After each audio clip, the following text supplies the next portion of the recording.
Then one day, it just appeared. Not drifting, not damaged, but parked, motionless, in the middle of Cordon 7's orbital defense grid, right in the heart of the Zultrian Empire's territory. The same empire that had once called humans primitive, emotional savages, only fit for border colonies and contract wars. What rattled everyone wasn't just that it returned. It was how. Zultrian control systems failed. Their drones spiraled out of formation, like insects confused by a predator's scent. Communications blacked out across 4 sectors for 11 minutes. Long-range scans refused to focus, showing only white static around the ship. Not an error.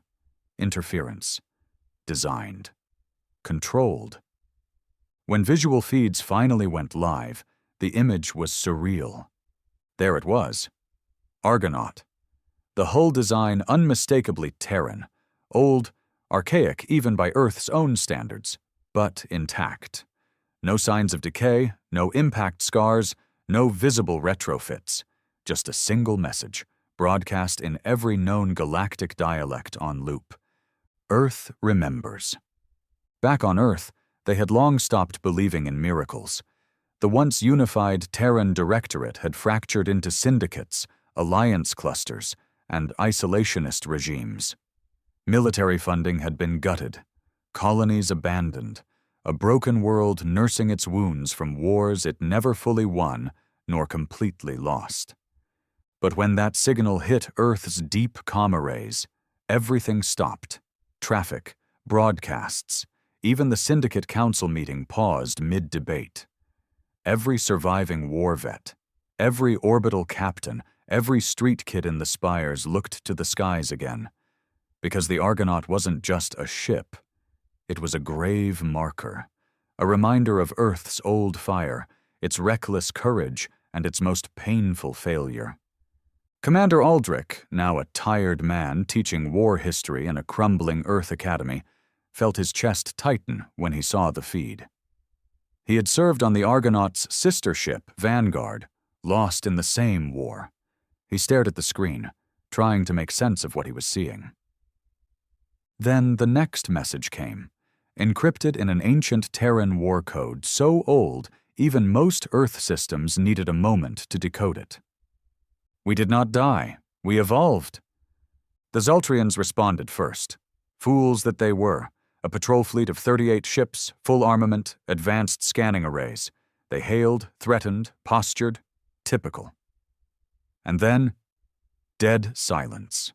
All 38 vessels dropped off the grid, every system fried, hulls untouched, not destroyed, emptied. No life forms detected, no data retrieved. Just quiet metal husks floating in space. The galaxy began to panic. What returned was not the Argonaut they remembered. Something had happened out there, beyond known space, beyond any charted jump line. Something that made men into something else. Something that even the old empires, smug in their ancient wisdom, could not explain. And in the center of that fear, Earth finally stood up again. Not with noise, not with war declarations, but with a chilling message whispered across 1,000 frequencies. We are what you made us. They didn't open the ship. That's what haunted everyone. The Argonaut just sat there, silent, still, unmoving, like it was waiting. Not a single hatch opened. Not one transmission responded to direct contact. It broadcasted only those 2 lines. Earth remembers, and we did not die. We evolved. Over and over. And still, they didn't move. Every empire, syndicate, and rogue power sent fleets, observation units, automated drones, infiltration mechs. Nothing worked. The moment anything crossed within 5,000 clicks of the ship, it just stopped functioning. Like a switch flipped inside the hardware. Like something inside the Argonaut simply decided, no. The Council of Stellar Hierarchy convened an emergency session. A rare thing, considering the old empires hadn't agreed on anything in 50 years. The Zultrians blamed Earth. The Drylani accused them of data theft. The Thyran Collective said it was a weapon born of madness and black holes. Earth said nothing. Because Earth didn't have anything left to say, they hadn't even sent a ship. No reply, no delegation. They were as stunned as the rest of the galaxy. No one on Earth had the clearance to launch an operation. The Directorate was fractured. The old guard either dead or lost. The new leadership too afraid of war, too tired of being seen as relics of a forgotten empire. Except one man. Aldrich. He hadn't worn the uniform in decades, not since the fall of Kelris Outpost, not since he watched his men die in that vacuum-sealed hell while the Directorate Command pulled support to save some diplomatic envoy. He remembered every face, every scream, every betrayal. And now, sitting alone in his apartment in the ruined top tier of what used to be the Capitol Dome, Aldrich stared at the encrypted message again. We did not die. We evolved. He knew that code, knew it better than his own blood. It wasn't just any old war encryption. It was a special variant, Project Revenant, a last resort contingency built into only 2 ships, Vanguard and Argonaut. It meant one thing. They survived something Earth never imagined. And now they were back, changed, watching. He sent the request to the new Directorate, if you could even call them that. Bureaucrats in suits, hiding behind AI advisors and market consensus. It didn't matter. His message was short. I know the code. I served with the Vanguard. You don't have the guts for what's coming. I do. Give me a ship. They ignored it. Of course they did. So Aldrich didn't wait. He stole one. The Marauder's Wain was an old Terran gunship, retrofitted as a smuggler's ghost vessel. She'd been docked in the belt for years, half scrapped. But Aldrich had connections. Old war rats, ex-pilots, men who'd lost everything but remembered how to fly. They fixed her up in 5 days. Primitive systems, no AI, no hyper-quantum shields. But she had one thing the new ships didn't. Guts! They launched before anyone could stop them. By the time the Marauder's Wain reached Cordon 7's outer edge, galactic news had gone insane.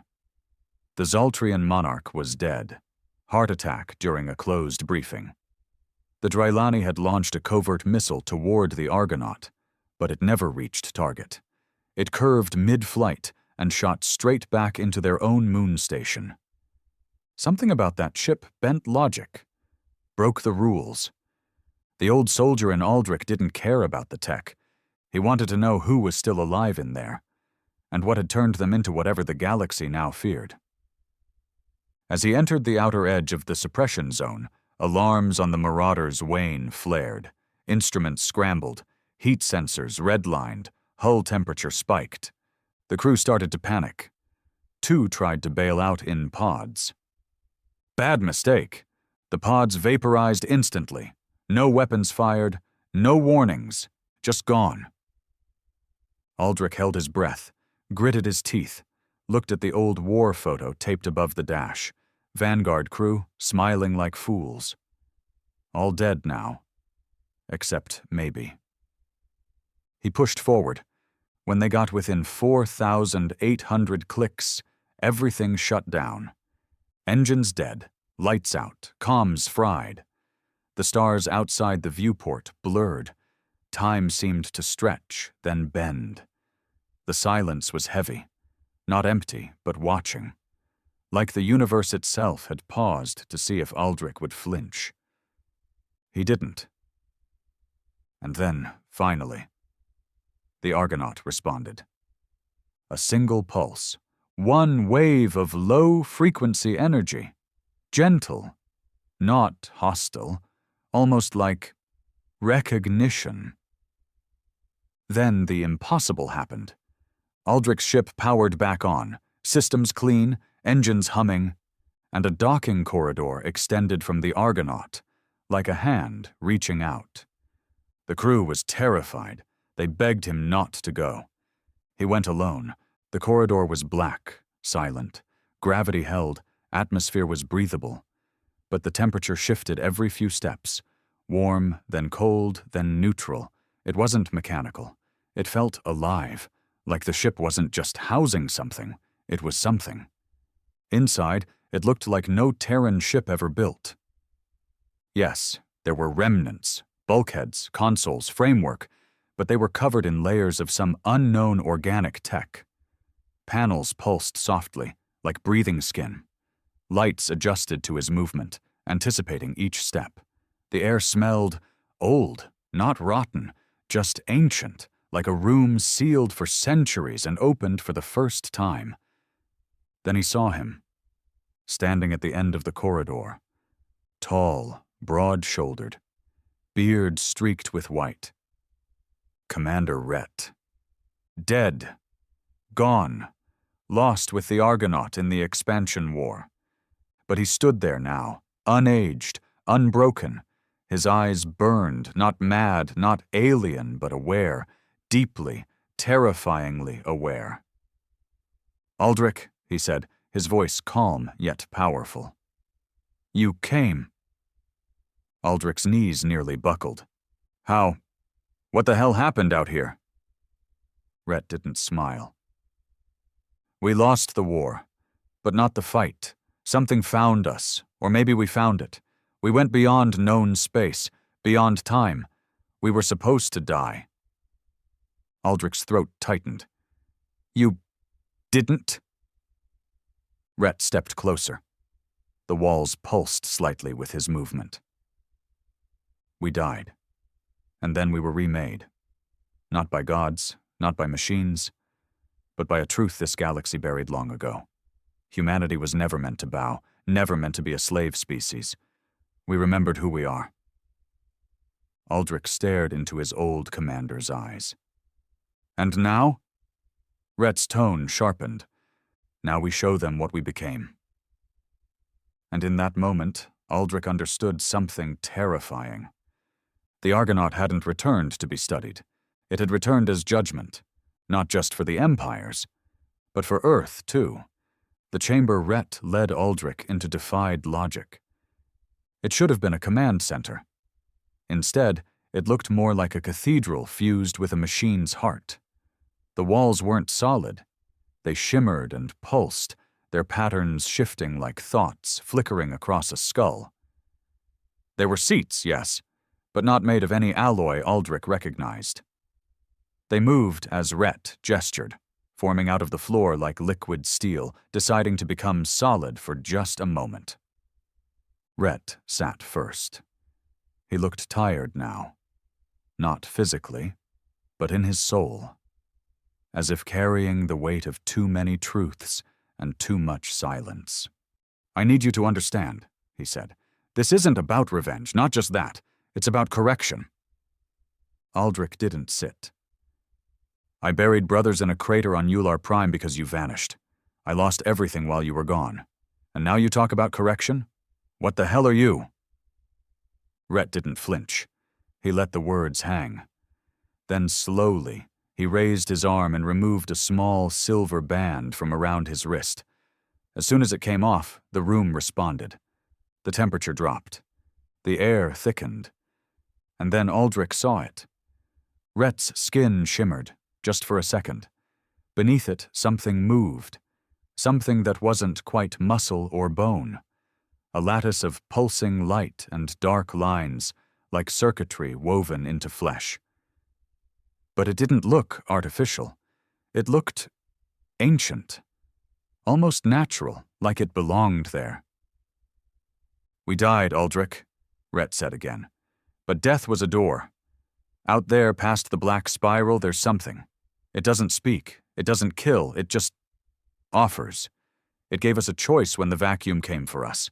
Change or fade." "You let it into you," Aldrich whispered. Rhett nodded. "It wasn't possession. It was awakening. We didn't become machines. We became what we were always capable of being, if Earth hadn't been so busy fighting wars and empires and its own damn pride." Aldrich's fists clenched. "You don't get to lecture me about Earth." Rhett's eyes darkened. I loved Earth. I still do. But it forgot who it was. It begged, it compromised, it bent the knee to species that once called us animals. And for what? Trade routes? Seat votes? Safety? He stood. You remember the Zultrian sterilizing an entire colony just to make a point? Aldrich nodded, jaw tight. You remember the Draxery skinning prisoners alive in their rituals? Again, a nod. You remember Earth's response? A formal protest. Rhett spat to the floor. Exactly. We got civilized. We forgot the one thing that made us dangerous, our ability to adapt beyond morality when survival demands it. Aldrich finally sat. He felt the chair mold to his body like memory foam. His voice dropped. So what are you planning? Rhett exhaled. We're not here to destroy. We're here to wake humanity up, and to warn the rest of the galaxy. Earth's not your puppet anymore. The Argonaut is the message. If they ignore it, we become the consequence. Aldrich looked around. And who decides what that consequence is? You? Rhett gestured, and a figure stepped out from the shadows. A woman. Captain Myra Lynn. Dead. Confirmed killed in the Zultrian ambush over Vexy 9. Except now she looked younger, sharper. Her presence wasn't warm. It was precise, like a knife honed for a single purpose.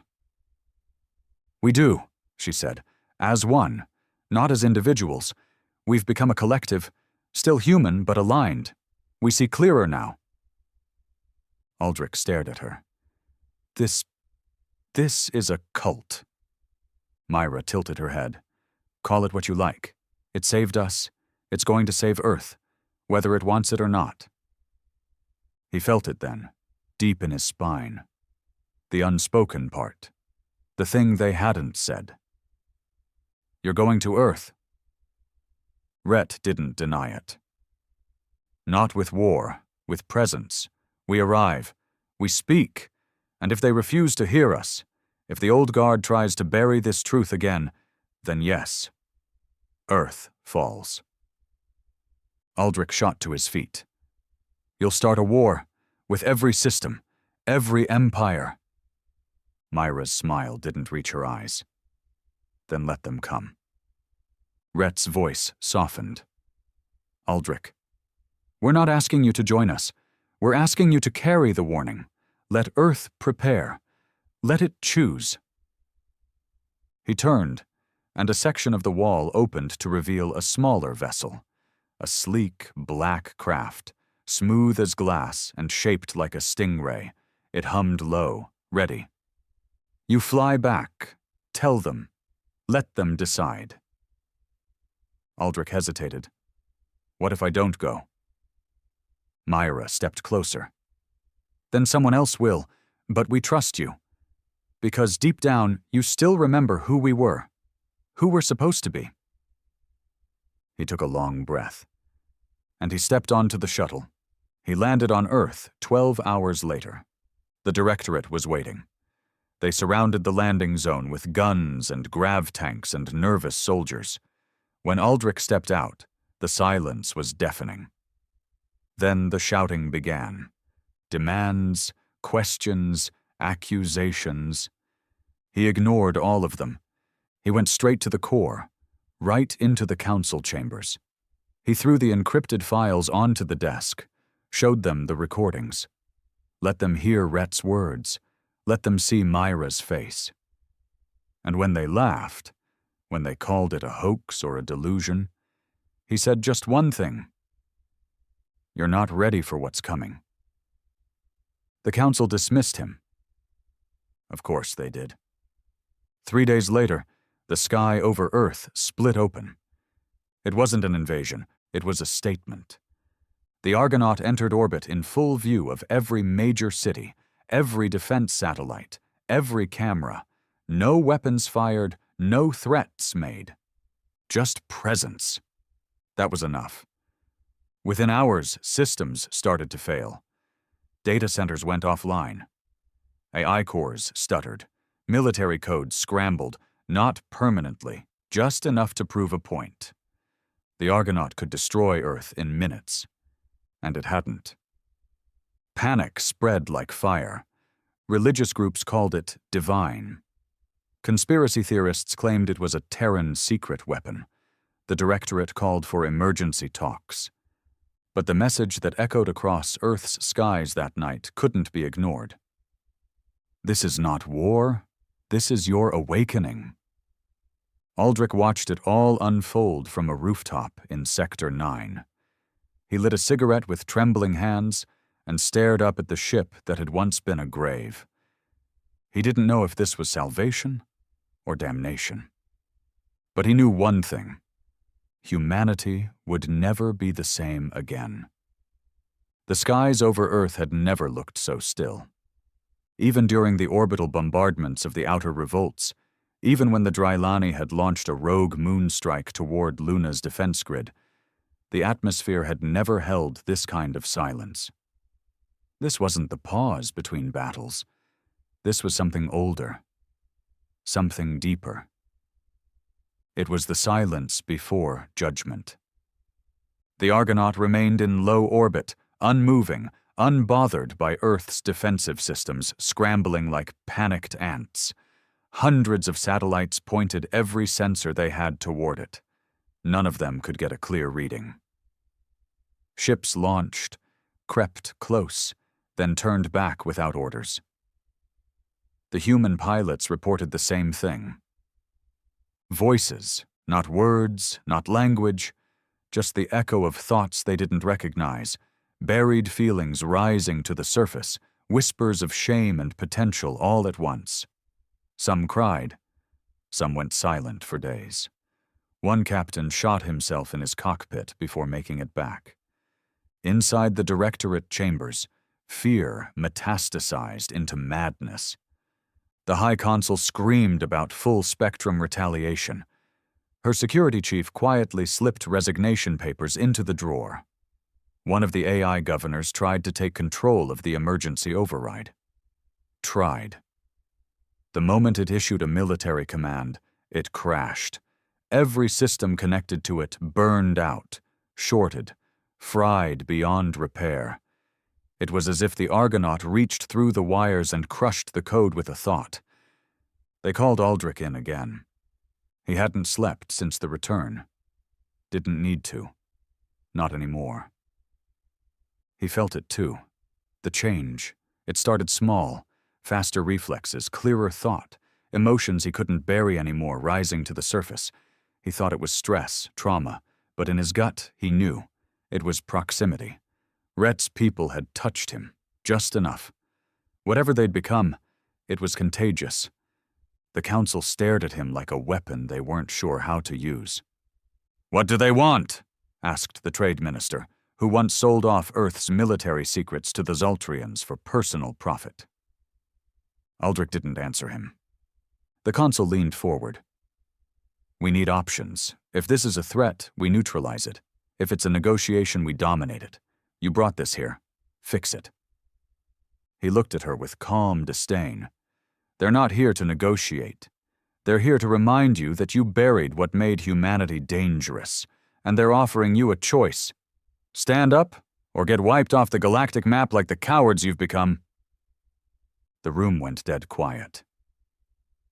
"You dare?" the consul hissed.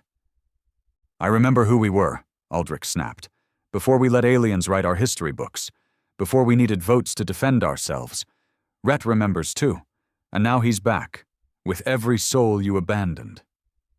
"You're talking about an infection," the intelligence director muttered, face pale. "Something psychic, viral, a mimetic seed maybe. It's altering you." Aldrich turned his back to them. Number, "It's revealing me." Elsewhere in the galaxy, chaos spread. The Zultrian military splintered. Half their generals called for surrender, publicly. The other half deployed fleets toward Earth. None of them made it past the Jupiter Gate. Not because of firepower, because they turned around halfway through, voluntarily.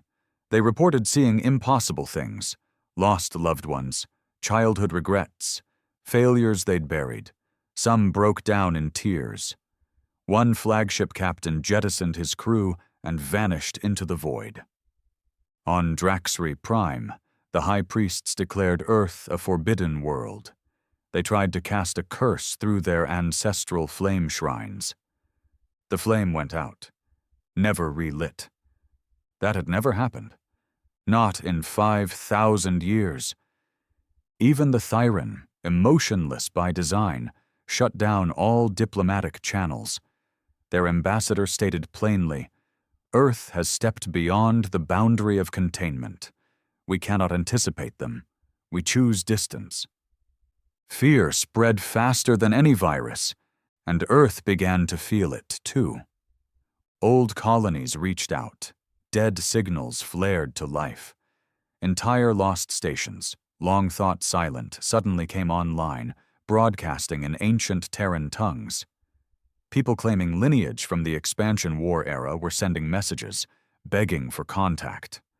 Others, darker ones, came too. Humanity wasn't just waking up, it was changing. And the Directorate had no control. They sent Aldrich back up. This time not as a soldier, as an envoy. The Argonaut accepted him. No scans, no hails, just opened its skin like a blooming flower, and took him in. Rhett waited. Myra stood beside him, colder now. She'd changed further. Her skin gleamed slightly, like starlight lived beneath it. Her voice had a rhythm, like waves crashing against memory. "You've seen enough," Rhett said. "Now it's time to decide." "Decide what?" Aldrich asked. "If Earth is worthy of survival." The question cut deep. "You said you weren't here for war." "We're not. But this galaxy has killed enough of our kind, betrayed us, mocked us. We were broken. Now we're not. So now we must judge." Aldrich looked away. He thought of the Council, the greed, the cowardice. But he also thought of the veterans, the miners who still wore the Terran crest, the orphans who studied the old battle hymns in secret because history books had erased them. "There's still hope," Aldrich said quietly. "The people remember. Maybe not the ones in power, but the blood hasn't gone cold." Rhett nodded. "Then they must lead. Earth won't change overnight. We're not waiting overnight." That was the unspoken truth. The Argonaut had waited long enough. Myra stepped forward, holding a device. Sleek, black, humming with dormant energy. "This is not a weapon," she said. "It's a key. You bring this to Earth's core AI. You let it broadcast the original Terran frequency, unfiltered, raw. It will either wake the planet up or shatter it." Aldrich took it. It was warm, and it pulsed, like a heartbeat. Back on Earth, as the dropship descended, something strange happened. People stopped what they were doing. Without announcement, without warning, they simply looked up. In silence, across cities, wastelands, slums, towers, eyes turned skyward as Aldrich crossed the clouds. It was like they knew. The choice had come, and humanity had to make it. The pulse of the device beat like a second heart in Aldrich's chest. It wasn't metal, not in any traditional sense. It felt almost organic, like it was aware. Not alive in the way animals were, but sentient in some deeper way. Like a memory that knew it was being remembered.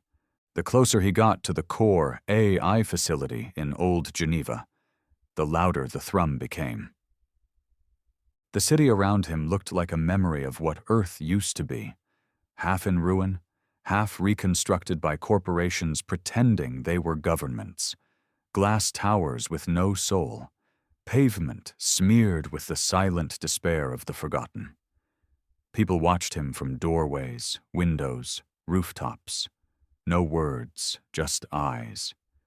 They didn't know what he carried, but somehow they knew it mattered. The Directorate had shut down by then. Officially, they called it a strategic relocation. In reality, it was mass desertion.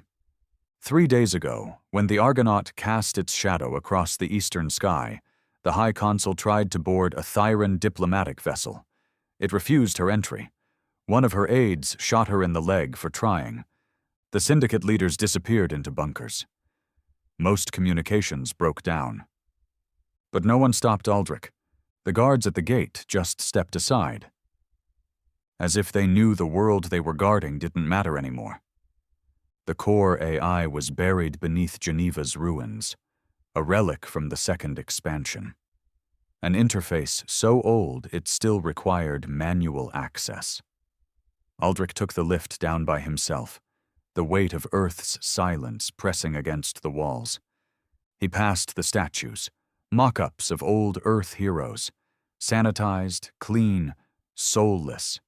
Men and women who'd bled for flags now used to sell energy drinks and revisionist documentaries. None of their eyes looked back at him. When he reached the final gate, the system scanned his face. Nothing happened. Then the device pulsed. The gate shuddered. And it opened. Inside, the core chamber was colder than it had any right to be. The AI's interface floated in the air like a whisper, its visual form a shifting mass of light. No personality, no emotion, just pure, sterile logic. Aldrich Wren, it said, you are not authorized for primary override. He stepped forward, held the device out. I'm not here to ask permission. The AI paused. Then, for the first time in its 200-year operation, it stuttered. What is that? It asked. Home, Aldrich said, and placed the device into the core terminal. The change was immediate. The lights went dark, every one of them. A hum began. Low, ancient, the walls vibrated. The AI's light form twisted into something unstable, not malfunctioning, struggling. Then a new voice spoke from the chamber. Deeper, older. You buried us! The AI screamed, a digital scream, sharp and ugly. You neutered our strength. You made treaties from our blood. The room burned cold. Aldrich stepped back. Now feel what you buried. Suddenly, across every screen in every city, the symbol of old Earth flashed, red, burning, the crest of the Terran Directorate before it sold itself. The anthem, raw, unfiltered, the one banned from broadcasts a century ago, blared through every channel. Children stared, confused. Elders wept. Soldiers who had buried their uniforms dropped to their knees. And something deeper happened. Not just memory, not just emotion. Change. Biological, neurological, something inside humanity activated. Across the world, 1,000 sleeping minds stirred, reflexes sharpened, illnesses vanished. People with genetic degradation stood unaided. The frequency wasn't just sound, it was code. A reminder burned into the DNA of every human being since before Earth reached the stars. And Earth screamed. The chaos was immediate. Power grids collapsed, not from failure, but because humanity stopped using them. People moved differently, spoke less, thought faster.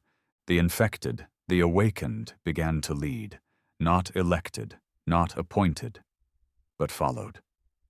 Not all could handle it. Some went mad, burned from the inside. Their minds couldn't handle the surge. Not everyone was ready. Not everyone was worthy. The weak screamed betrayal. The strong evolved. Aldrich walked out of the core facility with fire in his eyes. He no longer needed directions. He felt everything, the pulse of the Earth itself. It spoke to him now, and it said one thing. It begins. In orbit, the Argonaut moved for the first time. Not an attack, a gesture, It transmitted again, not in words, but in a wave. A message sent to every empire, every corner of the galaxy. You were wrong about us. The Zultrians scrambled to activate their planetary shields. Too late. Not from weapons, from truth. Entire colonies of subjugated humans rose up overnight, not rebels, not militants, ascended. The Thyran shut down their ambassador networks. They didn't understand the spread. It wasn't a virus, it was awareness. The Drylani tried to unleash the Black Swarm, one of their forbidden horrors, locked away since the Purge era. It turned against them. Why? Because inside the swarm, at the genetic level, there was human code. Experimented on, forgotten, now awakened. The swarm remembered. On Earth, cities burned. Not from war. From rebirth. Those who couldn't adapt resisted. Small wars broke out. But the awakened didn't fight to conquer. They defended. Moved fast, precise, cold, merciless where needed. The Directorate was gone. In its place, something new rose. No government, no party, just order born from clarity. And Aldrich stood at its center, not as a ruler, as a messenger, a bridge between what was and what had returned. Days later, a new signal spread. From Earth. From the Argonaut. Simple. Cold. Undeniable. Humanity has corrected itself. Prepare. No threats, no demands. But every empire took it as one. And for the first time in centuries, the galactic core shivered. Because Earth had remembered, and the old powers knew. The galaxy would never belong to them again. The retaliation came fast.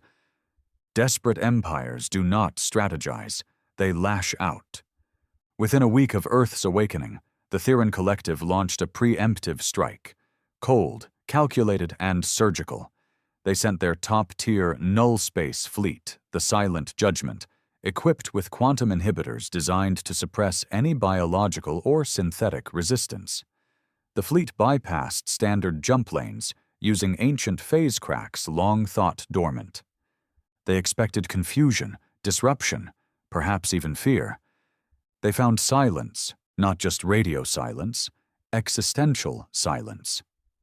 The moment the Silent Judgment entered Earth's upper orbit, every ship's systems flatlined. Not fried, not jammed. Just paused. The vessels drifted like corpses in the void. The crews. They weren't harmed.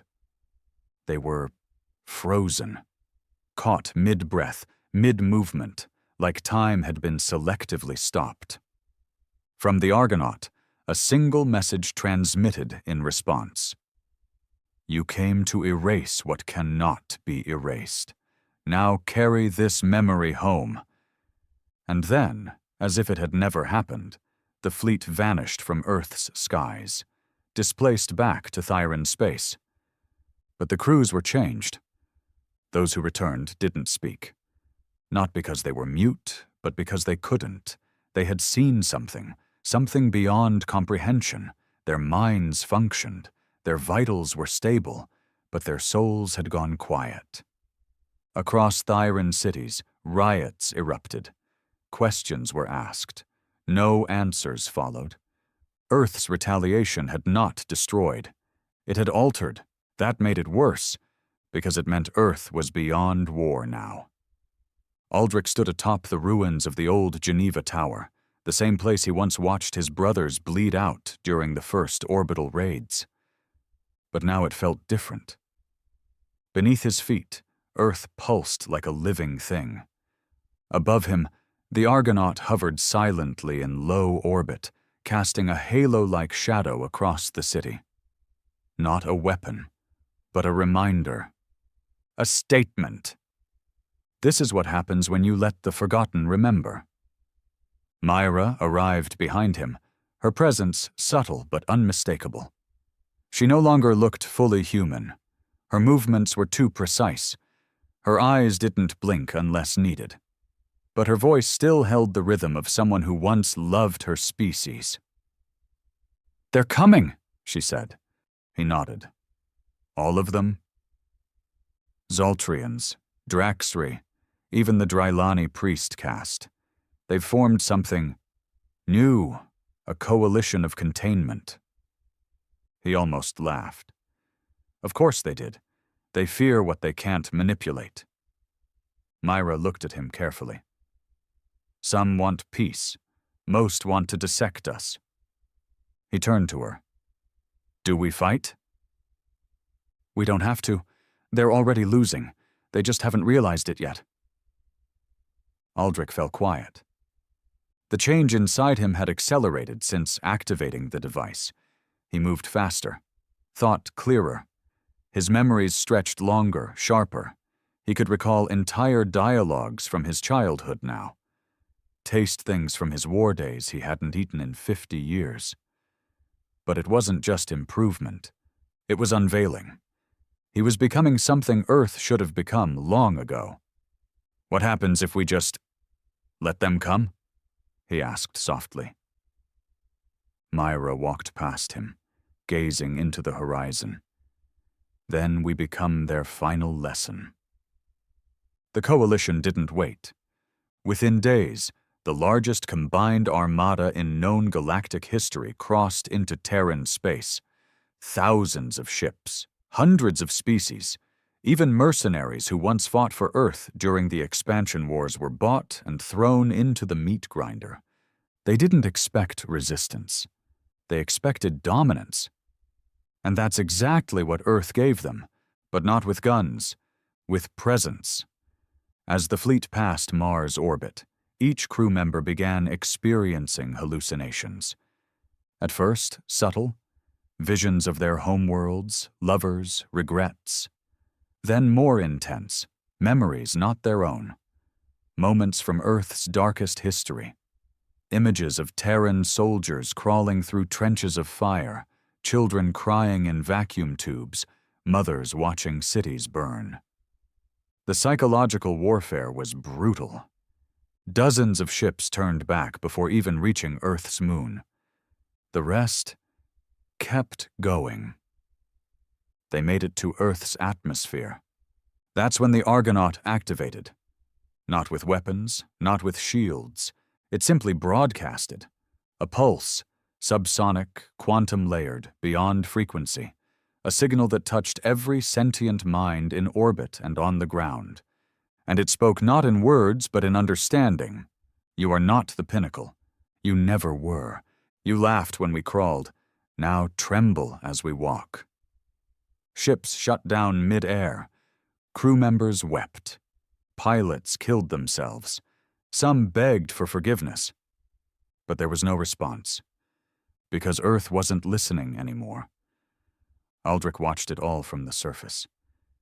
And he felt it. The thoughts of the coalition fleets, their fear, their confusion, their guilt. He could taste it in the air like copper and regret. He turned to Rhett, who had just arrived from orbit, untouched by gravity. "They'll never stop," Aldrich said. "No," Rhett agreed, "but they'll never win either." "What if that's not enough? What if they just keep throwing bodies at us?" Rhett's expression didn't change. "Then we evolve again." Aldrich stared at the man he once called Commander. "You're not afraid of extinction anymore, are you?" Rhett smiled faintly. "We already died once. What came back doesn't fear the dark." In the aftermath of the failed invasion, the galaxy began to fracture. The Drylani priest caste declared the Outer Rim cursed. The Zultrian Empire splintered, its outer colonies declaring independence and aligning themselves with Earth. Not politically, philosophically. They began calling themselves Children of Remembrance. And Earth didn't rebuild. It redefined, borders disappeared, governments dissolved. Cities reorganized based on function, not status. The awakened formed councils, not of power, but of clarity. People followed them not because they demanded it, but because it made sense. And Aldrich, once a forgotten soldier, now a living reminder of what humanity had buried, sat at the edge of it all, watching. He didn't rule, he didn't lead, he simply was. A touchstone between what had been and what was becoming. One night, Rhett met him again on the ridge overlooking what was once the Pacific Rim. "You're still holding back," Rhett said. Aldrich nodded. "Not ready to let go completely?" "You will be." Aldrich looked up at the stars. "What comes next?" Rhett followed his gaze. "The others, out there, the ones we haven't met yet, the ones who stayed silent while this galaxy played with our bones." Aldrich exhaled. "And when we find them?" Rhett smiled. "We won't have to, they'll find us, and this time we'll be the ones they fear." For a time, there was peace. Not the artificial kind that comes with treaties and threats, but the hollow quiet after thunder, the kind where everyone holds their breath, waiting to see what rises from the dust. Earth stood untouched. No more fleets came. No empire dared speak of retaliation. Even the mercenary networks, once blood-hungry for contracts and chaos, pulled back into silence. They didn't understand what Earth had become, but they knew it wasn't prey anymore. Still, Aldrich felt it. A pressure beneath the silence, like the universe itself had noticed. He walked through what used to be New Moscow's commercial core, now a nexus of psychic frequency. The city's skyline had changed, not taller, not sharper, just different. The buildings seemed to respond to mood. Structures bent in windless air. Glass shimmered without sunlight. The people moved slower, but thought faster. Conversations passed in glances. Decisions formed without debate. And deeper than that, in the bones of the earth, something pulsed. A presence. It wasn't the Argonaut. It wasn't Rhett's people either. It was older. It had been watching, and now, it was reaching back. The first sign came from beyond the far gate, the only known portal that led beyond the galactic veil, where no Terran ship had ever returned. A transmission.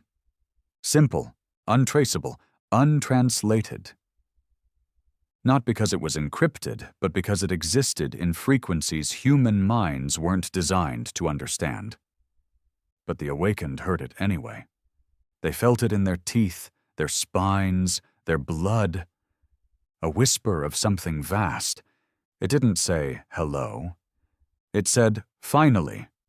Aldrich stood in the Geneva uplink tower with Rhett and Myra as the frequency played through the atmosphere itself. The air hummed. Water rippled in still glasses. The ground quivered like something below wanted out. "What is it?" he asked.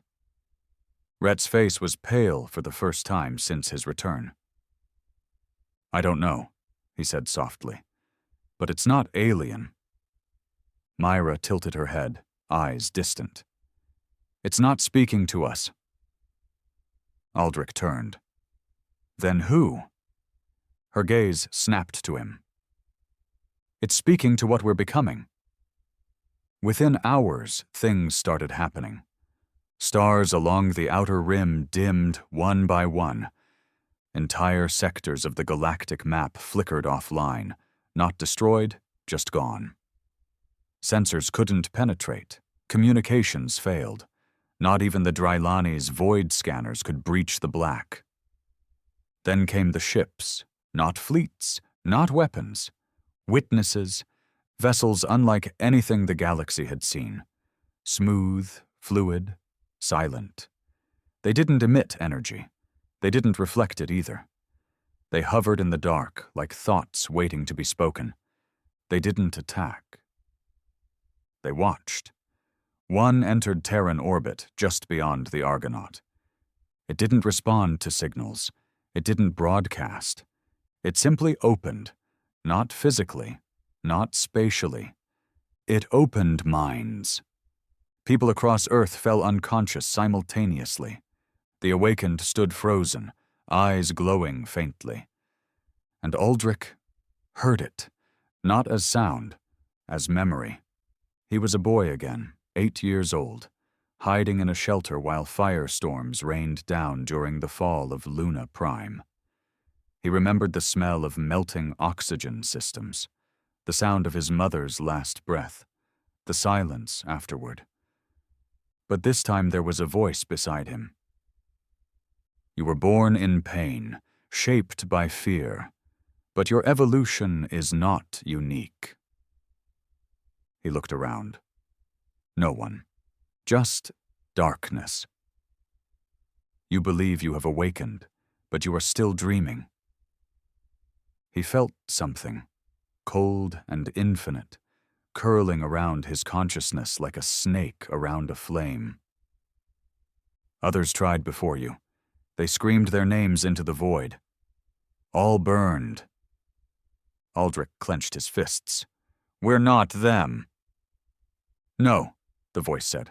You are worse, because you remember what came before. Then it showed him. A vision. A memory, not his own. Galaxies burning. Civilizations collapsing not from war, but from knowing, from opening the wrong door, from becoming something they couldn't contain. You call it evolution, the voice whispered. We call it collapse. Aldrich woke screaming. Rhett caught him, helped him stand. You saw it too, Aldrich gasped. Rhett nodded grimly. They're not here to destroy us, Myra said. They're here to warn us. Aldrich's eyes narrowed. Or test us. The next day the foreign ship descended. Slow. Silent. It landed in what used to be Africa's Great Rift, now a sea of glass and lightning. No hatch opened, no beings emerged. Just a pulse. One question, spoken through every awakened. Will you finish what you've started? Earth froze. Because it wasn't just a question, it was a challenge. To complete the transformation, to ascend fully, to shed the last of what made them human, and become something that might not be. Rhett gathered the awakened council. They debated for hours, days maybe. Time lost meaning inside their new awareness. Some wanted to accept. Some feared it. Aldrich stood alone in the silence, staring at the ship. He remembered every war, every mistake. He remembered weakness, but he also remembered mercy. Not the kind shown by cowards, but the kind born from understanding pain. And he realized, maybe the test wasn't power. Maybe it was restraint. He walked alone into the rift, toward the ship. No suit, no weapon, no escort. The world watched. Not through screens, those had gone dark. But through awareness, every human felt his steps. When he stood before the alien ship, the air bent around him. His thoughts weren't his own. The voice returned. You approach the edge. I've been on the edge my whole life, Aldrich said. You can become more. Or I can stay just enough human to know when to say no. Silence. Then a pulse. Approval? Disappointment? He didn't know. But the ship rose. No lights, no engine, just purpose. And then it was gone. Across the stars, the Watchers left. The empires exhaled. And Earth remained, changed, tempered, still evolving, but now aware that true power is not just evolution. It's knowing when not to finish the transformation. And Aldrich, standing in the rift, became the symbol of a species that had stared into the abyss and walked away smiling, Years passed, not in the way clocks measure time, but in how the stars watched. Earth changed again, not violently, not through war or fire.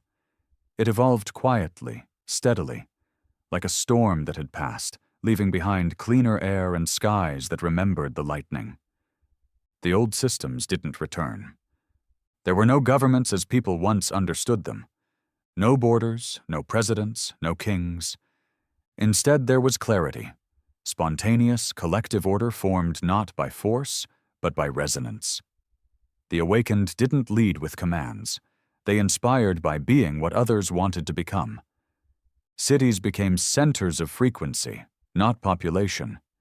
People moved not for work, but to belong to the rhythm of those places. One region pulsed with invention, another with silence, another with learning. They were all part of the same song, different instruments in the symphony of a species learning to exist without devouring itself. Earth wasn't perfect. Some still struggled with the awakening. Not everyone had the strength to carry the full truth of their potential. Some fell, some fractured. But even that had changed. There was no punishment, there was no exile, there was only understanding and reintegration. Because Earth no longer discarded its broken parts. It healed them. Aldrich vanished from the public eye shortly after the Rift event. There were no broadcasts, no statues, no orders issued in his name. He didn't want them. He had walked into the presence of something older than time, and walked out a man. Not a god, not a prophet, just a man who had seen the end of the road and chosen not to keep walking. That was enough, the people remembered. Not with hymns, but with silence. A reverent, quiet space in the collective memory of a world that once feared its own reflection. They called him many things. The gatekeeper, the one who stopped, the memory, but he never answered to any of them. He lived in the north, in what used to be a war-torn valley. Now it was nothing but trees and sky. He grew his own food, spoke to few, watched the stars in silence, knowing they were watching back. Sometimes Rhett visited. He hadn't aged. The Argonaut still orbited Earth, no longer a warship, but a monument, its systems dormant, its mission complete. They sat on the ridge, overlooking the forest. No words, just shared knowing. "You still hear it?" Rhett asked once. Aldrich nodded. "It never stops. But it's quieter now, like it respects the distance." "They're not done watching," Rhett said. "They never will be." "That's fine," Aldrich replied, "as long as they don't try to finish the story for us." Rhett smiled. "You know, there were bets, back on the Argonaut, whether you'd activate the final sequence, whether you'd choose transcendence." Aldrich chuckled. "They really thought I'd play God?" "No," Rhett said. "They thought you'd walk away, because that's what makes you dangerous. Not that you want power, but that you're the only one who knows when to leave it behind." One day, a child found his home. Not an awakened one. Just a normal, curious boy who followed a light in the woods. He stood at the edge of the clearing, too afraid to speak. Aldrich saw him. "Come in," he said gently. The boy sat near the fire, eyes wide. "Are you real?" Aldrich smiled. "That's a strange question." "My father said you stopped the end of the world." "I didn't stop it," Aldrich said. "I just refused to carry it forward." The boy nodded like he understood, even if he didn't. He looked up. "What comes next?" Aldrich leaned back. "That's the beauty of it. We don't know. We finally stopped needing a destiny. Now we get to choose." The stars kept moving. The empires kept watching. Some would try again, eventually. New coalitions would form. Old fears would rise. But Earth was no longer fragile. It didn't scream. It didn't conquer. It didn't kneel. It simply stood, a quiet giant that had once been broken, and now remembered everything. And so the legacy of the Argonaut was not a return. It was a reminder that humanity was not made to obey, not built to bow, and in a galaxy full of noise, conquest, and chaos. It chose, at the end of all things, to be the one voice that whispered, "No." And that silence changed everything. Forever.